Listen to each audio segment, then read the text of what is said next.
Greetings, upstanders. Dr. O here. And I think it's really important that while we mourn with the family of Beckstrom and pray for the family of Wolfe to come through and hopefully he doesn't succumb to his injuries, it's really important that we hold this administration accountable for their actions that could have possibly led to this or prevented this. And people want to talk about now's not the time, it shouldn't be politicized. Trump has politicized this from the beginning. His entire administration has politicized this from the beginning. And so if they're going to be out there with information, misinformation and disinformation, it's important that we get out there and fact check. Now, the fact of the matter is that tragedies happen under every administration. There are missed signs and so on and so forth. That's a fact.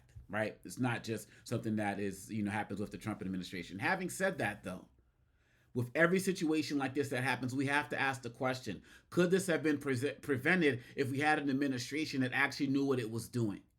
If we had an administration that was not devoting money from counterterrorism to ICE and Border Patrol? Because this is a man, that the shooter is a man who apparently, from what I'm understanding, correct me if I'm wrong, y'all, drove from Washington State to Washington, D.C. to commit this act. Could this have been something that could have been captured if we had somebody who was more competent than Kash Patel, for example? But let me also bring to your attention somebody else that people don't talk about enough. Do you want to know who the head of the terrorism prevention unit in the Trump government is?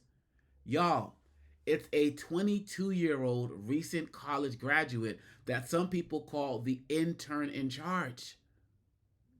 His name is Thomas Fugate. Got a LinkedIn profile. And from this ProPublica point that I'm reading from, graduated college last year. Biggest accomplishment was like being the president of like a model UN club. College. And was on the Trump campaign. And this was the guy, they said this, the White House appointed Fugate, a former Trump campaign worker who interned at the Hard Right Heritage Foundation, to a Homeland Security role that was expanded to include the Center for Prevention Programs and Partnerships, known as CP3. The office has led nationwide efforts to prevent hate-fueled attacks, school shootings, and other forms of targeted violence. They put a 22-year-old person in there with no experience. So yeah, people are talking about Kash Patel and him being grossly unqualified, but look at all of the other people that Trump is putting in positions relating to counterterrorism and the FBI. Not to mention people like Hegseth.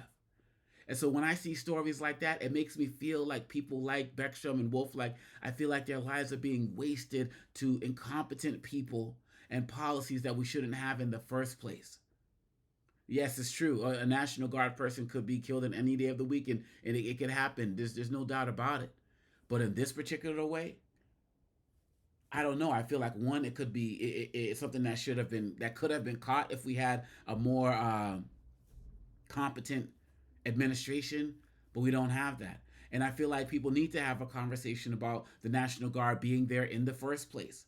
Many of them felt like it didn't make sense. And we see National Guard members across the country avoid going to some of these states where the National Guard is going because they look at this as being illegal, as a DC judge agreed to as well as of late.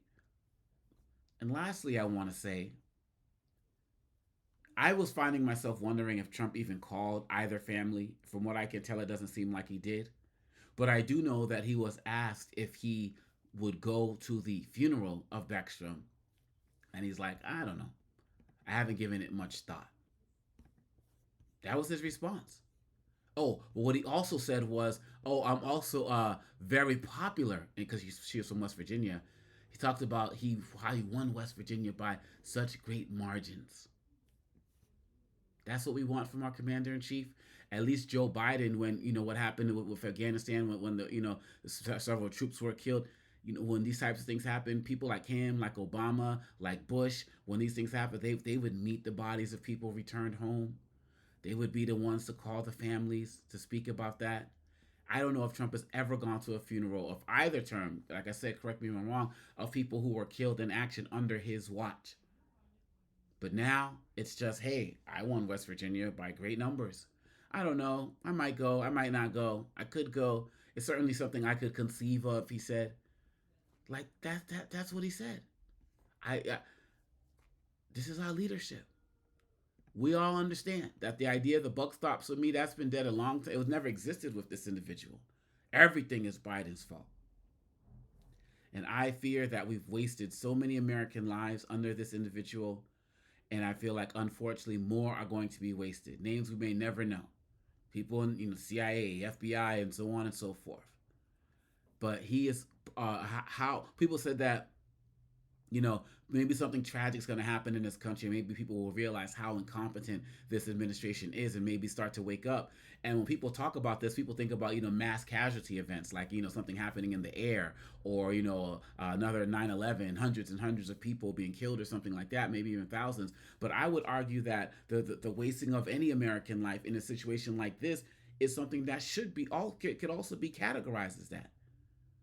These two soldiers should be here in perfect health. And yes, something could have happened somewhere else, but I just feel like with this administration, maybe another administration, more competent administration, could have caught this individual. And Cash Patel's talking about, we're going to do everything possible to pursue this to the ends of the earth. You already got the guy. Similar to the shooter of Charlie Kirk. He turned himself in. You weren't going to find him. But all of this money that's being devoted to ICE, counterterrorism things are not happening.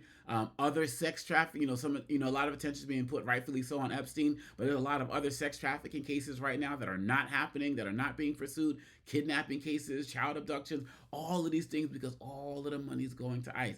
And we're seeing the real-time consequences of what that looks like. And more people need to call that out. And people can say, now this is not the time, you're being insensitive and so on and so forth. But, I can't stand seeing parents lose their children unnecessarily. I don't care if it's out of the street to gang violence, if it's a school shooting, or if it's something like this that's happening at the hands of an incompetent administration that is so focused on ICE that the rest of the country is be damned. And more of us should care about that as well. I'm going to put this ProPublica article so you can read about his 22-year-old terrorism head who just graduated from college, and know that for every story I share like this, there's other unqualified people who are in these positions right now, and we are suffering for this. And it needs to be called out. Let me know what y'all think. Hit the like, hit subscribe. Let's get to 25,000 subscribers. Get that best-selling book, Lies About Black People, How to Combat Racist Stereotypes and Why It Matters. And let's have this conversation, y'all, because I'm tired of people talking about, out of respect for the family, we're not going to do this, we're not going to do that. And I feel out of respect for these families, we need to do this so it doesn't happen to more families. Let me know what you think. Peace.